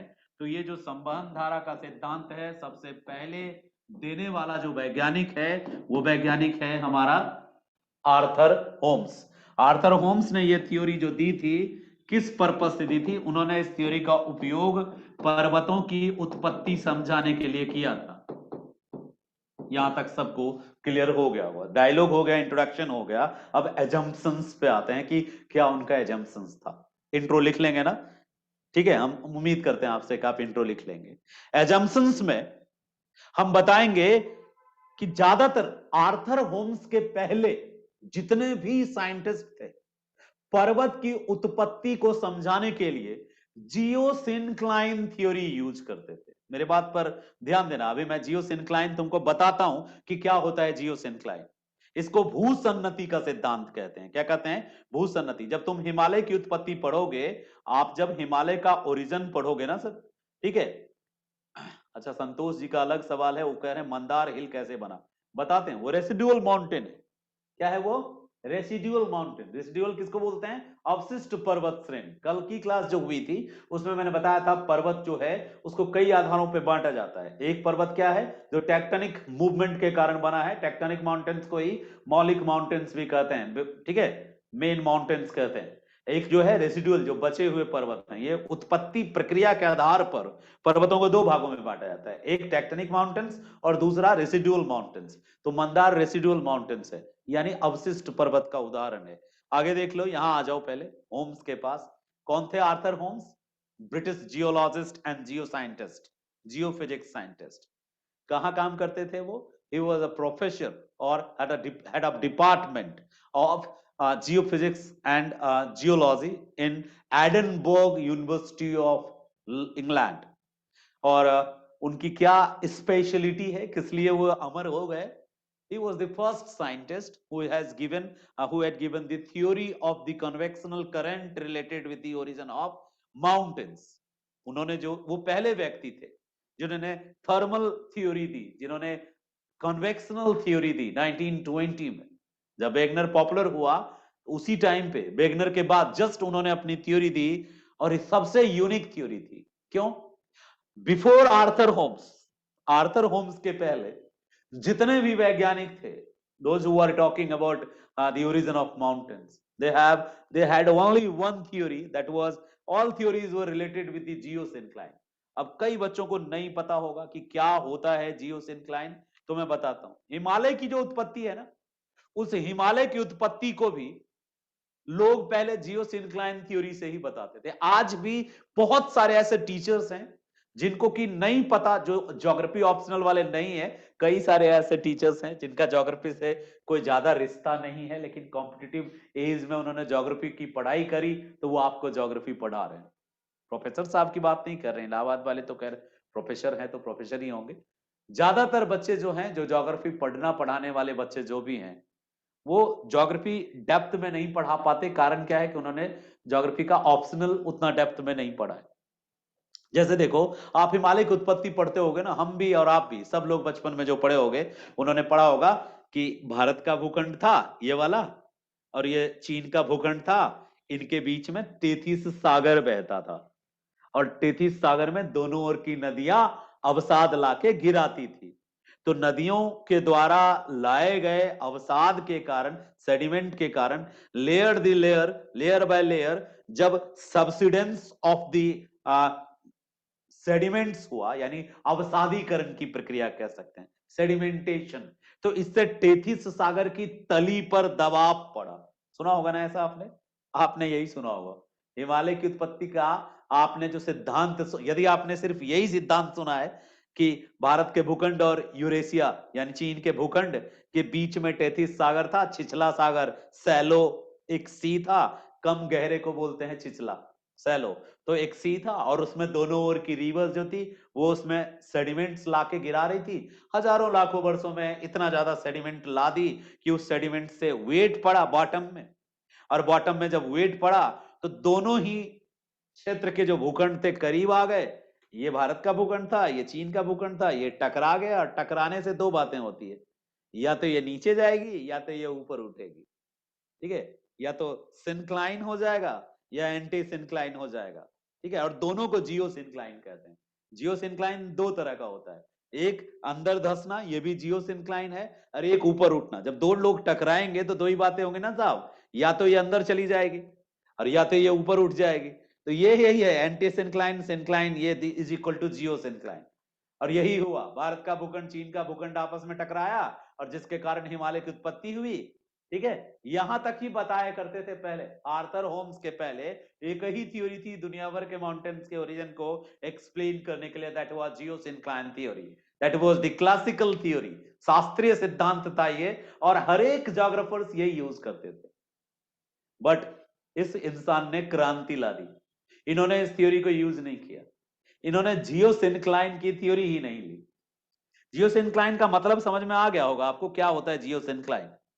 जियोसिंक्लाइन का मतलब होता है, भूसन्नति बोलते हैं इसको, और भूसन्नति का मतलब है महाद्वीप और महासागरों के बीच में जो छिटपुट वाला भाग है, जहां जहां टकराव होता है, टकराव में या तो ऊपर उठता है या नीचे धंसता है। तो ऊपर उठना या नीचे धंसने में सबसे बड़ा रोल उसके बीच वाला जो पोर्शन है उसमें पड़ने वाले दबाव पे है। बच्चों को समझाने के लिए टीचर्स ये भी यूज करता है कि मान लो इधर एक सिंपल सी बात है। ये यूज हम भी करते थे पहले पढ़ाने के लिए छोटे जूनियर्स को, कि तुम इधर गमछा पकड़े हुए हो और तुम्हारा दोस्त भी गमछा पकड़े हुए है, और एकदम तान के रखो गमछा, पूरा एकदम सीधा तान के रखो, छिछला सागर बनाओ कम गहरा, और कोई बीच में बड़ा बड़ा पत्थर लाके डाल रहा है, 2 ईंटा, 1 ईंटा, 2 ईंटा, 3 ईंटा, ईंटा डालने के बाद क्या होगा? क्या लगता है ईंटा डालने पर फोर्स कहां लगेगा?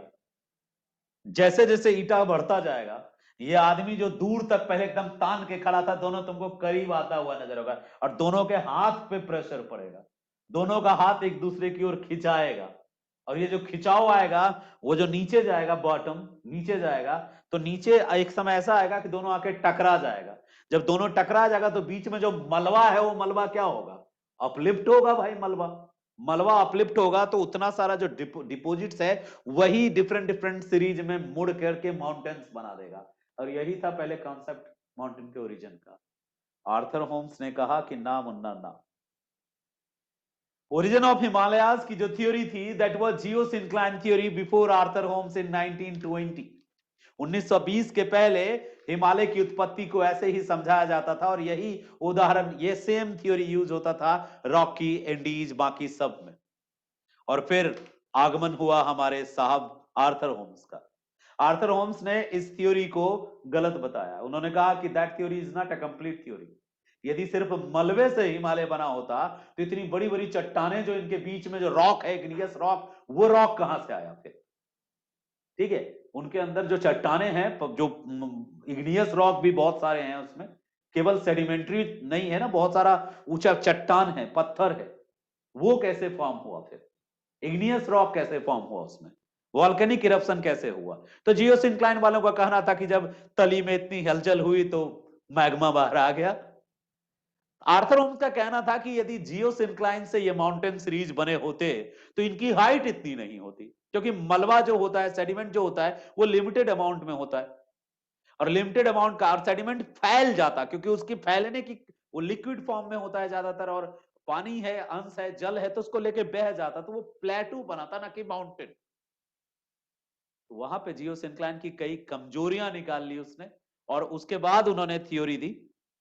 उन्होंने कहा था कि जियोसिंक्लाइन में तलछट के जमाव तथा उनकी तली के धसाव के विषय में, जियोसिंक्लाइन में जो सेडिमेंटेशन होता है और जियोसिंक्लाइन के कारण जो तल है नीचे का जो धसता है मैग्मा में, इसके, इस पर होम्स ने कहा कि मैं ये सहमत हूं। पहला एजम्पशन क्या था? होम्स ने ये बिलीव किया कि जो सेडिमेंटेशन का वेट है, धसाव है, वो जो बॉटम ऑफ दी सैलो सी है, उस पर दबाव बना सकती है, लेकिन क्या ये सेडिमेंट सी के सारे बॉटम पर एक समान होगा क्या? जहां नदी है वहां ज्यादा सेडिमेंटेशन होगा, लेकिन जहां नदियां कम है वहां तो सेडिमेंटेशन कम होगा। तो सेडिमेंटेशन कभी सब जगह पूरे तली में इक्वल नहीं हो सकता है। फिर पूरे इतने बड़े एरियाज में माउंटेन सीरीज कैसे जनरेट हुए? तो इस दो बातें हुई होंगी, इनको लगा, आर्थर होम्स को लगा। पहली बात ये हुई होगी, कई सारे एग्जाम्पल्स भी दिए आर्थर होम्स ने। आर्थर होम्स ने दो तीन बात की, जियोसिंक्लाइन को की आलोचना की आर्थर होम्स ने, और बताया कि अपलेशियन माउंटेन्स को देख लें यदि, तो अपलेशियंस का जो माउंटेन्स है वो कैम्ब्रियन एज में बना, पर्मियन एज में बना, और अभी तक वो माउंटेन्स का जो जमाव है अपलेशियन का, वो बना हुआ है। यदि वो मलबे का बना होता तो अब तक में अपरदित हो गया होता। उसमें हार्ड रॉक्स बहुत सारे हैं, इसका मतलब वहां पे वॉल्केनिक इरप्शन हुआ होगा। कई सारे माउंटेन्स का एग्जांपल दिया उन्होंने, हिमालय का और भी अदर का।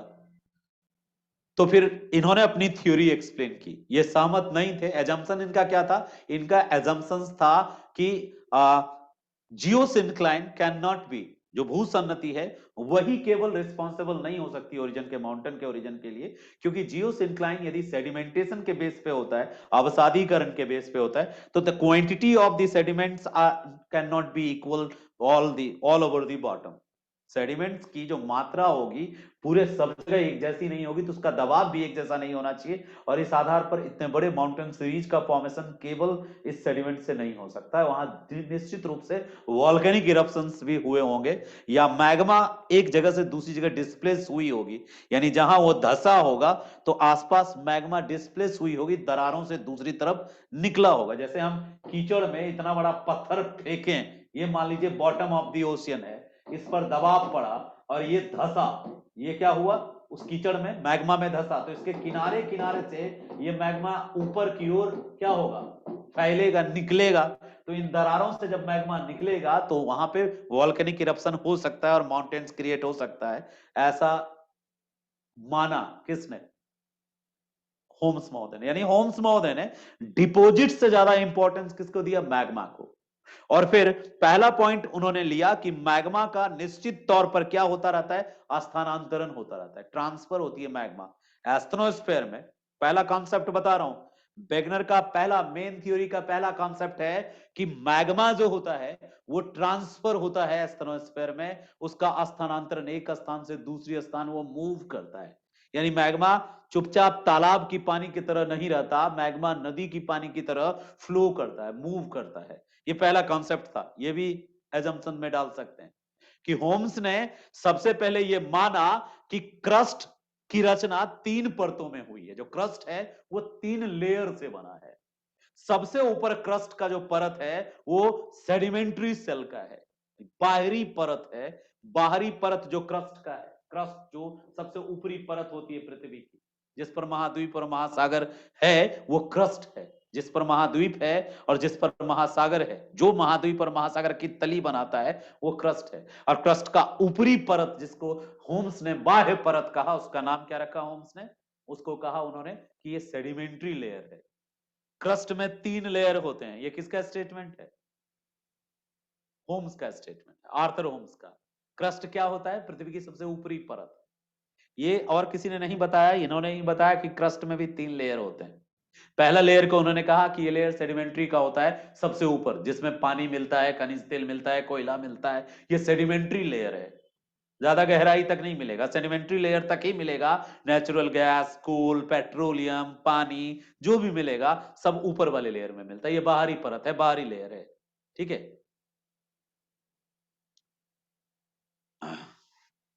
छोटे बच्चे आ जाते हैं क्लास में, मेरे पास सविंद्र सिंह है बेटा, आपके पास अभी मैंने बताया कि कौन सी बुक आपको यूज करना है, सविंद्र सिंह, ठीक है। तो ये YouTube पे क्लास नहीं चल रही है, ये कन्वर्सेशन क्लास है।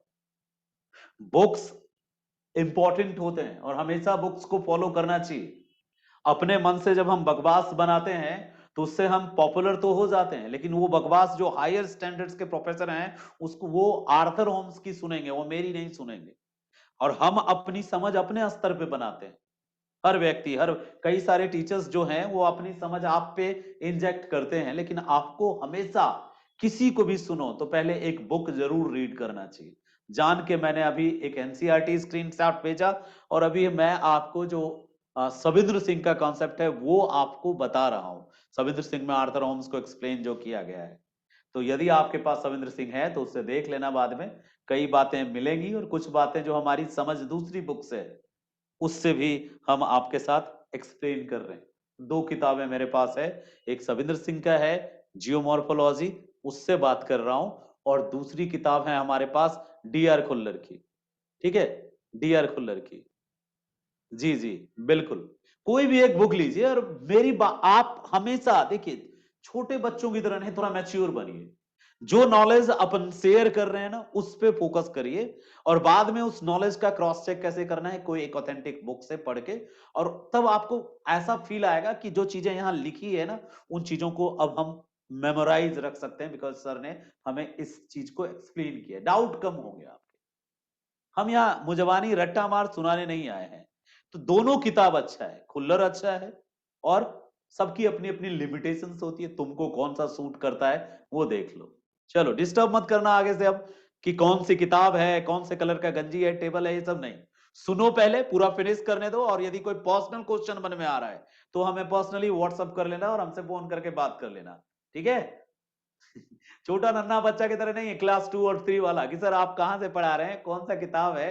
किताब मैटर नहीं करता, एक्सप्लेनेशन मैटर करता है कि चीजों को किस सिस्टमैटिक तरीके से तुम तक पहुंचा रहा हूं। ठीक है, और जो सिस्टमैटिक तरीका है वो मैंने बता दिया कि सबसे पहले मैंने क्या बताया, intro of the Arthur Holmes. ये सविंद्र सिंह में नहीं है। कौन था आर्थर होम्स, इसे सविंद्र सिंह को लेना देना नहीं है।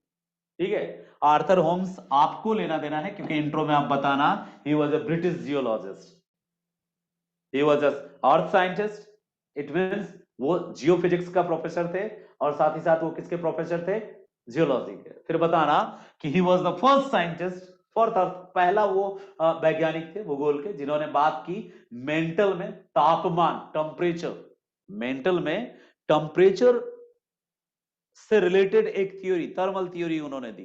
ठीक है, थर्मल थ्योरी उन्होंने दी, और ये थर्मल थ्योरी जो उन्होंने दी वो बेसिकली रिलेटेड है मैग्मा में होने वाले प्रवाह से, मैग्मा में होने वाले प्रवाह से। उसके बाद लिखना, हमने बोला था ना इंट्रो देने के बाद ये लिखना बहुत जरूरी है कि ये जो थ्योरी दिया इसने, इस बंदे ने थ्योरी जो दिया कहां से इंस्पायर्ड हुआ, यानी क्यों इनके मन में ये थ्योरी आया। इंसान के मन में थ्योरी, कोई कॉन्सेप्ट ऐसे तो आता नहीं है, कहीं से इंस्पायर्ड होता है। तो बताएंगे कि दरअसल ये ओरिजिन ऑफ माउंटेन्स को नए तरीके से बताना चाहते थे। इनके पहले जो थ्योरीज थी वो जियोसिंक्लाइन थ्योरी थी। जियोसिंक्लाइन थ्योरी एक ऐसी थ्योरी है जो ये मानती है कि जब दो कॉन्टिनेंट के बीच में कोई टेथिस सी जैसा छिछला सी हो, छिछला सागर हो, सैलो सी हो, तो दोनों ओर के जो रिवर्स हैं वो सेडिमेंट्स लाके उसमें उस सागर का जो निचला तल है, जो बॉटम है, एक तरह का ओशियनिक प्लेट है वो, टेथिस के नीचे भी जो बॉटम था, तल था, वो ओशियनिक प्लेट था।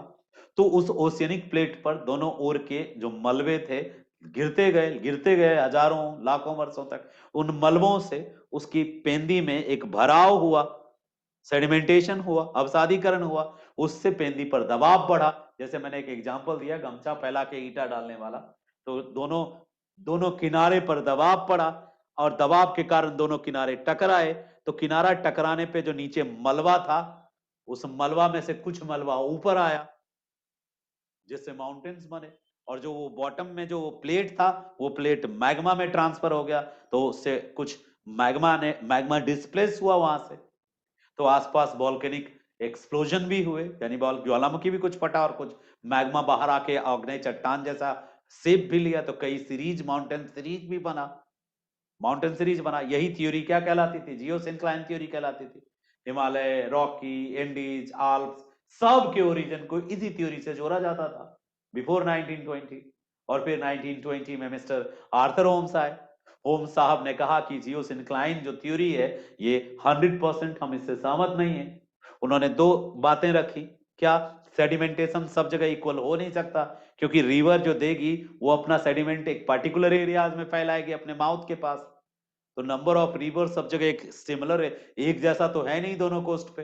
तो फिर जहां पे कहीं ज्यादा दबाव पड़ा होगा, कहीं कम दबाव पड़ा होगा, तो ऐसे में पूरा एरिया में सेडिमेंट, मतलब जियोसिंक्लाइन के कारण इतने लंबे माउंटेन सीरीज कैसे जनरेट हुए, कई सारे सवाल होम्स तक के पास थे। तो होम्स ने तब एक्सप्लेन किया कि मे बी पॉसिबल कि ये जो दबाव थे, इस दबाव ने पुश किया होगा किसको, कन्वेक्शनल करंट को। अब वो कैसे जोड़ा उन्होंने, तो अपनी थ्योरी को एक्सप्लेन करते हुए आर्थर होम्स ने दो तीन बातें रखी। पहली बात क्या रखी, transfer of magma. Transfer of magma का क्या कॉन्सेप्ट है, आर्थर होम्स का एक कॉन्सेप्ट ये है ट्रांसफर ऑफ मैग्मा का, कि जब कोई प्लेट, मान लो ये वो टेथिस के नीचे वाला प्लेट है, जब भारत का भूखंड इस ओर खिंचाया, क्योंकि ये टेथिस का प्लेट भी कनेक्टेड था किससे, यूरेशिया से, यानी भारत के भूखंड से भी कनेक्टेड था, क्योंकि भारत का भूखंड आकर के इसका एक्सटेंशन जो था इसको धक्का दे रहा था। तो भारत का भूखंड भी इसको धक्का दे रहा था, और इधर से चीन का भूखंड था इसी का, मतलब ये प्लेट को अलग अलग करके मत देखो, इसको अलग अलग करके मत देखो आप। हिमालय को ही एग्जाम्पल मान के एक्सप्लेन करना है आपको, वहां भी अलग अलग मान के इसलिए नहीं देखो क्योंकि जो भी प्लेटें होती हैं वो जुड़ जाती हैं आपस में, क्योंकि मैग्मा उनकी दरारों में आके भर जाता है, तो ये कनेक्टेड हो जाती हैं प्लेटें। और ये प्लेटें दबी हुई है क्योंकि इसके ऊपर पानी का लोड है, टेथिस सी का जो वाटर है उसका लोड है, और उसी दबाव के कारण ये प्लेट चपटी होकर के कैसी प्लेट बन गई हैं, ओशियनिक प्लेट बन गई है, महासागरीय प्लेट। अब ये प्लेट उस तरफ बढ़ रहा है और ये प्लेट बहुत बड़े आकार का है, नाम है यूरेशिया। अब इस प्लेट को ये धकेल नहीं सकती क्योंकि ये जो बीच की प्लेट है ये छोटे आकार की प्लेट है। तो क्या होगा, ये प्लेट कहां जाएगी फिर, ये प्लेट मजबूरी में कहां जाएगी, नीचे जाएगी। ये प्लेट किस ओर मूव करेगी, नीचे। ये नीचे जितना ये दबाव, भारत का प्लेट बहुत तेजी से उस ओर दबाव दे रहा है। तो इन्होंने क्या कहा, मिस्टर होम्स ने क्या कहा, होम्स ने कहा कि जब ये प्लेटें यहां पे घुसी होंगी, यानी इसको सबडक्शन कहा उसने, अवतलन, सबडक्शन, जहां पे भी प्लेट सबडक्ट होता है उस जोन को उन्होंने कहा बेनिहाफ जोन। बेनिहाफ जोन मतलब ऐसा जोन जहां पे, बेनिहाफ जोन का मतलब होता है, बेनिऑफ जोन बोलते हैं, बेनिऑफ जोन। बेनिऑफ जोन को का मतलब होता है वह जोन जहां पे कोई भारी भरकम प्लेट जो है, यानी कोई भी प्लेट, ज्यादातर सागरीय प्लेट ही अंदर जाती हैं क्योंकि ये नीचे पहले से दबी हुई होती है। पहले से जो दबा है वही तो दबेगा, धसेगा, और जो पहले से अप उठी होती है वो नहीं दबता, वो मुड़ जाता है, वो फोल्ड हो जाता है। ठीक है, तो ये पहले से दबी होती हैं, दबाव पहले से पानी का ज्यादा है तो ये नीचे है, तो ये नीचे चला जाता है, अवतलित हो जाता है, यानी नीचे, सबडक्शन बोलते हैं इंग्लिश में इसको, क्या बोलते हैं, सबडक्शन। जब सबडक्शन हो जाता है इस प्लेट का तो क्या हो जाता है, मैग्मा सरप्लस हो जाता है यहाँ पे, यानी मैग्मा की मात्रा क्या हो जाती है, प्लेट भी अंदर जाके, क्योंकि आग की भट्टी में कुछ को भी झोंकोगे तो वो भी आग बन जाएगी। तो ये जैसे ही इस भट्टी में एंटर करता है, यानी एस्ट्रोस्फेयर में एंटर करता है, तो ये भी एक मैग्मा का सरप्लस मैग्मा बनाता है, यानी मैग्मा की क्वांटिटी बढ़ जाती है और दबाव तो वही है, तो वही मैग्मा ट्रांसफर होता है। ये मैग्मा जब ट्रांसफर होता है, इधर आता है, और खौलता हुआ मैग्मा जब ट्रांसफर होता है तो एक कन्वेक्शनल करंट क्रिएट करता है, यानी कि ये जो कन्वेक्शनल करंट है इस तरफ से भी कुछ उठेगा तो ये यहां कमजोर है, क्योंकि बलन फोल्ड के कारण दरारें पड़ गई। फोल्ड क्यों है, क्योंकि गति इस ओर से ज्यादा है, वो स्थिर है, ये इधर से ज्यादा पुश कर रहा है, और जिस तरफ अवतलन होता है उसी तरफ ये मुड़ता है। देखो, जिस तरफ अवतलन होता है उसी तरफ ये क्या होता है, मुड़ता है। अवतलन इसी तरफ क्यों हुआ, क्योंकि धक्का इधर से था, यानी जो इंडियन कॉन्टिनेंट था, इंडियन प्लेट था, इंडियन प्लेट मूव कर रहा था इस ओर, तो इंडियन प्लेट के मूवमेंट के कारण, इंडियन प्लेट के इस ओर मूवमेंट के कारण जो भी मैग्मा था आगे ऊपर की ओर ट्रांसफर हुआ और इस ओर ट्रांसफर हुआ, और ये मैग्मा जो ऊपर की ओर ट्रांसफर हुआ इन दरारों से आगे आकर ऊपर ज्वालामुखी फट गया, जिसके कारण भी पर्वत की कई श्रेणियां बनी। तो पर्वत की श्रेणियों का जो निर्माण हुआ इधर जिसमें बलन हुआ, जो फोल्ड हुआ, उसमें हुआ। यही आर्थर होम्स ने एक्सप्लेन किया था। एक पहली बात की थी मैग्मा का ट्रांसफर, मैग्मा के ट्रांसफर को समझाने के लिए आर्थर होम्स ने एक्सप्लेन करने के लिए उन्होंने कहा कि जो क्रस्ट है उसमें 3 लेयर होते हैं। ऊपरी लेयर या बाहरी लेयर जो होता है, ऊपर का लेयर, वो सेडिमेंट्री रॉक का बना होता है, अवसाद चट्टान का बना होता है, सेडिमेंट्री रॉक का बना होता है। और उन्होंने कहा कि ये 10 से 12 किलोमीटर मोटा होता है, क्योंकि कॉन्टिनेंट वाला प्लेट मैक्सिमम 30 का होता है, 30 मिनिमम 30 से 70। जो महाद्वीपीय प्लेट है उसकी मोटाई 30 किलोमीटर से 70 किलोमीटर तक होता है। तो इसका जो सबसे ऊपर का 10 से 12 किलोमीटर का मोटा एरिया है वो बाहरी परत है, इसको ग्रेनोडोराइट नाम का चट्टान से बना होता है। ये आर्थर होम्स ने यूज किया था टर्म ग्रेनेड। ठीक है, ग्रेनाडोराइट चट्टान जो है वो सेडिमेंट्री चट्टान का एक रूप है, ग्रेनाडोराइट, और ये आर्थर होम्स ने ये टर्म यूज किया था कि उसी का बना होता है। फिर इसके ठीक नीचे, यानी ऊपर का 10 किलोमीटर के बाद का जो 20 किलोमीटर वाला एरिया है, 20 से 25, वो मध्य का परत होता है। मध्य के परत को उन्होंने नाम दिया था एम्फीबोलाइट। देखो, आर्थर होम्स लिख रहे हो ना, तो ये 3 टेक्निकल टर्म लिखोगे तो तुम एग्जामिनर को एक मैसेज दे पाओगे कि हम इसको और बेहतर तरीके से, हम मतलब टेक्निकल टर्मिनोलॉजी के साथ हम एक्सप्लेन कर रहे हैं। ठीक है, तो आर्थर होम्स ने पहली बात क्या की, उन्होंने बताया कि जो मैग्मा है उसका ट्रांसफर होता है। ठीक है, ट्रांसफर होता है, और ट्रांसफर कैसे होता है मैग्मा एक प्लेस से दूसरे प्लेस पे? सरप्लस मैग्मा क्रिएशन के बाद वो ट्रांसफर होता है। ट्रांसफर होता है ये फोल्ड के थ्रू। तो आखिर इसमें फोल्ड कैसे होता है, कौन कौन सी चट्टाने हैं, तो इसको, इसके लेयर को एक्सप्लेन किया उन्होंने, कॉन्टिनेंट के लेयर को एक्सप्लेन किया, कॉन्टिनेंटल प्लेट का।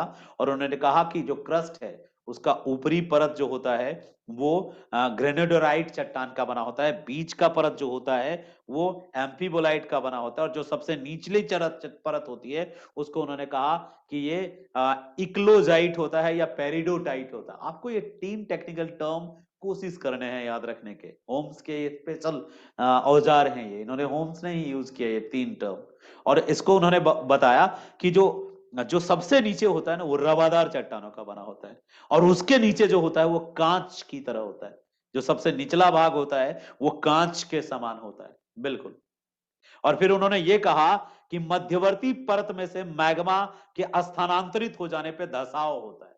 यदि कोई मैग्मा इस बीच के लेयर में, यदि कहीं मैग्मा आके पुट हुई है, अपना चेम्बर बनाया और वो मैग्मा बाहर निकल गया फटने से, ज्वालामुखी फटने से, तो कहीं कहीं क्या हो जाता है, एक छोटा सा वो मैग्मा स्थानांतरित हो धस जाता है। इस धसने को उन्होंने कहा, आर्थर होम साहब ने, कि ये भूसन्नति है, ये जियोसिंक्लाइन है। यानी मैग्मा के स्थानांतरण को जियोसिंक्लाइन का कारण बताया। उन्होंने कहा कि जब धस जाता है ये ऊपर का परत क्रस्ट का, नीचे के मध्यवर्ती भाग में मैग्मा पाया जाता है।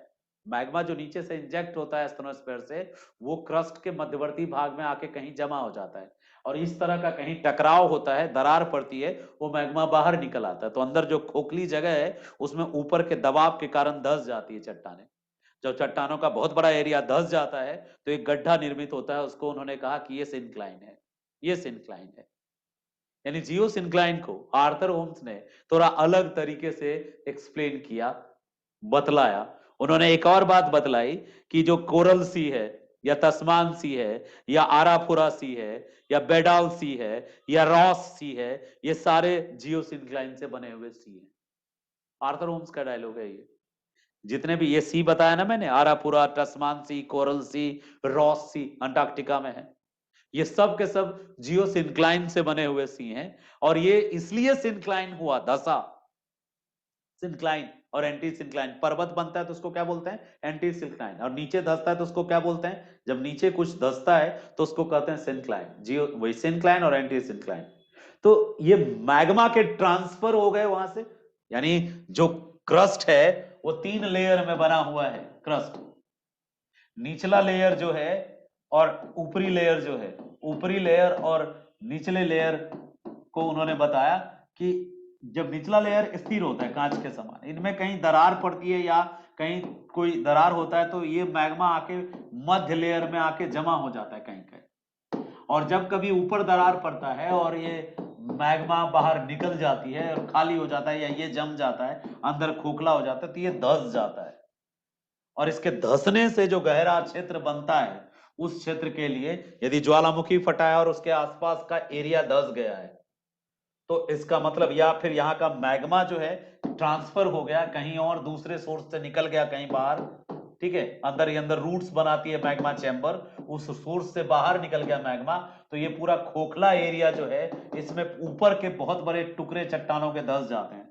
और धंसने से यदि वो तटीय क्षेत्र में है तो सागर का जल आकर के वहां भर देता है। इस तरह से तटीय सागरों का निर्माण हुआ है। ऑस्ट्रेलिया के पास कोरल सी, ऑस्ट्रेलिया के पास तस्मान सी, या अंटार्कटिका के पास रॉस सी, या मतलब ये सारे जो छोटे छोटे सागर हैं, आरापुरा सी, टस्मान सी, कोरल सी, ये सब के सब सी जो हैं क्रस्ट के ऊपर ही बने हुए सी हैं, और इन सब का निर्माण जियोसिंक्लाइन से हुआ है। यानी जियोसिंक्लाइन को आर्थर होम्स पर्वत निर्माण नहीं बल्कि सागर, तटीय सागरों के निर्माण के लिए रिस्पॉन्सिबल मानते हैं। ये आर्थर होम्स का एक्सप्लेनेशन है कि geosyncline is responsible for the formation of the coastal seas, open seas like coral seas, arapura seas, tasman seas, not, it is not related with the origin of the mountains। फिर दूसरा उन्होंने क्या कहा है, दूसरा एक पॉइंट उन्होंने use किया है कि जो माउंटेन्स ओरिजिन है बेसिकली वो संपीड़न के कारण हुआ। संपीड़न क्या है, कंप्रेशन, कंप्रेशन यानी संपीड़न के कारण हुआ है। और माउंटेन ओरिजिन जो है वो बेसिकली इन दो प्लेटों के आपसी टकराव में जो प्लेट कमजोर थे उनमें पड़ने वाला जो बलन था, फोल्ड था, उनके कारण हुआ है।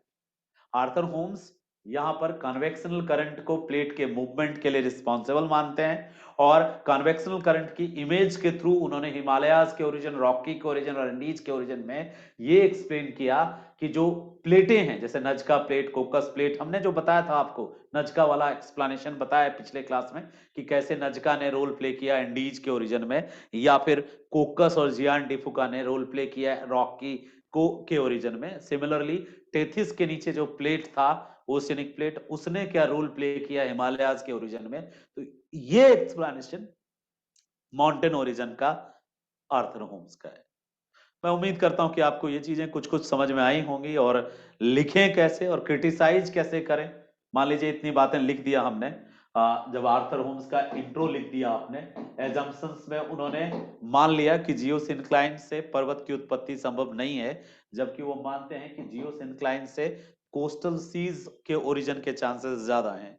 और वो मानते हैं कि जो फोल्डेड माउंटेन्स हैं उनका जो ओरिजिन हुआ है फोल्डेड माउंटेन का, वो बेसिकली प्लेट टेक्टोनिक से हुआ है। और इनके लिए वो कन्वेक्शनल थ्योरी जो उन्होंने दिया, संवहनीय धारा का सिद्धांत जो दिया, उसको रिस्पॉन्सिबल मानते हैं। उनका मानना है कि संवहनीय धाराएं जो हैं वो मैग्मा चेंबर यानी जो एस्थनोस्फेयर है, मैग्मा मंडल, एस्थनोस्फेयर दुर्बलता मंडल, उसमें क्रिएट होते रहती हैं। और ये दो संवहनीय धारा धरती के नीचे यदि एक जगह क्रिएट हो रही होती है आसपास, तो उन दोनों संवहनीय धाराओं के कारण प्लेटों में एक गति क्रिएट होती है और उसके कारण प्लेट किसी खास डायरेक्शन में मूव करते हैं। जैसा कि इंडियन सब कॉन्टिनेंट वाला प्लेट था, वो उत्तर की ओर मूव कर रहा था कन्वेक्शनल करंट के कारण। और इसी मूवमेंट के कारण जब ये प्लेटें किसी दूसरे प्लेट से टकराती हैं, तो टकराव के कारण जो महाद्वीपीय प्लेटों में बलन पैदा होता है, उसी बलन के कारण क्या होता है, पर्वत श्रृंखलाओं की उत्पत्ति होती है। और इसी आधार पर उन्होंने हिमालय की उत्पत्ति, रॉकी की उत्पत्ति, एंडीज की उत्पत्ति, आल्प्स की उत्पत्ति को समझाया। लेकिन कई ऐसे पर्वत हैं जिनकी उत्पत्ति को वो नहीं समझा पाए, जैसे वही Drakensberg mountain, Great Dividing Range mountain और बाकी बारबारोमा पर्वत जो है, इनकी उत्पत्ति को आर्थर होम्स नहीं समझा पाए, क्योंकि वहां पे उनका वो प्लेट टेक्टोनिक वाली थ्योरी और संवहन धारा का सिद्धांत लागू नहीं होता है। तो ये थी आर्थर होम्स रिलेटेड क्लास, जो हमने आज आपको समरी पर्सन पॉइंट में भेजा। हम आपको एक और काम करेंगे कि जो अच्छा लास्ट परत को क्या नाम दिया गया, संपीड़न क्या होता है। ठीक है, आपके इन प्रश्नों का जवाब दे लेते हैं। पहला परत जो था लिख लीजिए। पहला परत उन्होंने कहा कि जो ऊपरी परत होती है वो ग्रेनेडोराइट नाम की चट्टान से बना होता है। ग्रेनेडोराइट, ग्रेनेडोराइट्स। जो मध्यवर्ती परत है ग्रेनेडोराइट को उन्होंने कहा कि ये 10 से 12 किलोमीटर मोटी होती है। जो मध्यवर्ती मिडिल लेयर है क्रस्ट की, वो एम्फीबोलाइट से बनी होती है। उन्होंने कहा कि एम्फीबोलाइट इजी कन्वर्ट हो जाता है मैग्मा में, एम्फीबोलाइट। इसीलिए जब भी मैग्मा का चेंबर बनता है एम्फीबोलाइट में बनता है। और जो भी कोस्टल सीज हैं वो एम्फीबोलाइट में, जो खोखला मैग्मा कहीं ट्रांसफर हो जाता है तो एम्फीबोलाइट में जो खोखला प्लेस होता है वो उस पर धसाव हो जाता है, यानी ऊपर का प्लेट धस जाता है। ग्रेनेडो जो वो जो ग्रेनेडोराइट से बना हुआ है, लिख देता हूं, ग्रेनेडोराइट, ये ऊपरी परत है। ठीक है, ग्रेनोडा है, ग्रेनोडाराइट ऊपरी परत है जिसका नाम है ग्रेनोडाराइट। ये आर्थर होम्स ने यूज किया और किसी ने यूज नहीं किया है, ये ऊपरी परत है। मध्यवर्ती परत जो है ये एबोनाइट, ठीक है, एम्फीबोलाइट, सॉरी एम्फीबोलाइट, एम्फीबोलाइट नाम की चट्टान से बना होता है, एम्फीबोलाइट। और जो सबसे भीतरी परत है, अंदर की परत है, वो परत है तीसरा, इसको बोलते हैं इक्लोजाइट और पेरिडोटाइट। इक्लोजाइट, इक्लोजाइट की ये चट्टानों के नाम है। और पेरिडोटाइट, पेरिडोटाइट ये बिल्कुल कांच की तरह होती हैं, ये चट्टानें कांच की तरह होती हैं। और इक्लोजाइट जो है ये भी बहुत ज्यादा ताप उष्मा सह पाती हैं जिसके कारण, लेकिन ये भी कहीं कहीं जब इसका जो संरचना है जिसमें ज्यादा ठोस ना हो, जहां कमजोर हो तो वहां से फट जाता है ये, तो उससे अंदर मैग्मा एंटर कर जाता है, मैग्मा चट्टानों को गलाता हुआ एक चैम्बर बनाता है, और ये चैम्बर ज्यादातर एम्फीबोलाइट वाले एरियाज में चैम्बर बनता है, और इसी एम्फीबोलाइट से कभी कभी मैग्मा का ट्रांसफर हो जाता है, मैग्मा अपना रूट्स बनाती है, चैम्बर के बाद अपना जड़ बनाती है, निकलने के लिए जगह खोजते रहती हैं, और कहीं कमजोर धरातल मिलता है तो ये मैग्मा उधर से निकल जाती हैं, या फिर ये मैग्मा आगे गति कर जाती हैं अपना।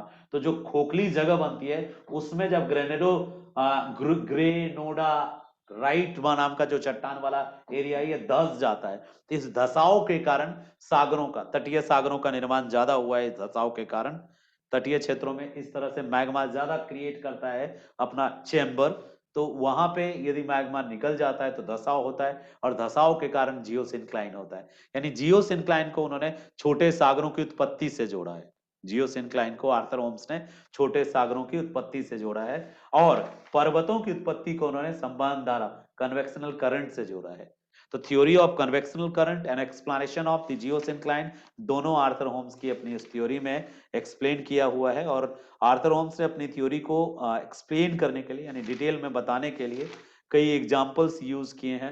उन्होंने यूज किया है कि जो कन्वेक्शनल करंट के कारण प्लेटें आपस में टकराती है, तो बड़े बड़े पर्वतों का निर्माण इसी के कारण होता है।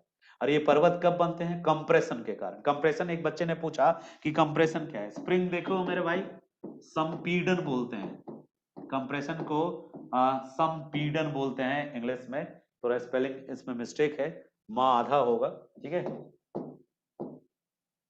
संपीड़न बोलते हैं कंप्रेशन। स्प्रिंग आपने देखा होगा, स्प्रिंग, आप स्प्रिंग को दबाते हो तो ये क्या हो जाता है? दब जाता है ना, यानी दब के इसका आकार क्या हो जाता है? छोटा।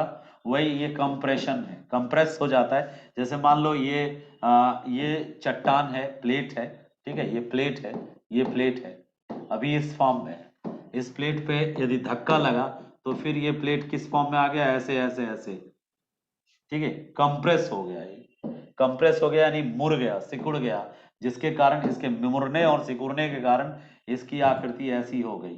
तो ये जो है ये माउंटेन्स हो गए और ये घाटी हो गई, ये माउंटेन्स ये घाटी। तो माउंटेन्स का निर्माण ड्यू टू कन्वेक्शनल करंट के कारण मूवमेंट होती है प्लेटों में वो, और ये प्लेटें जब आपस में टकराती हैं तो प्लेटें कंप्रेस होती हैं, उसके कारण क्रिएट होता है। उम्मीद करता हूं समझ में आया होगा। एक बार हम जो भेज रहे हैं रीडिंग, आप उस रीडिंग को पढ़ लेना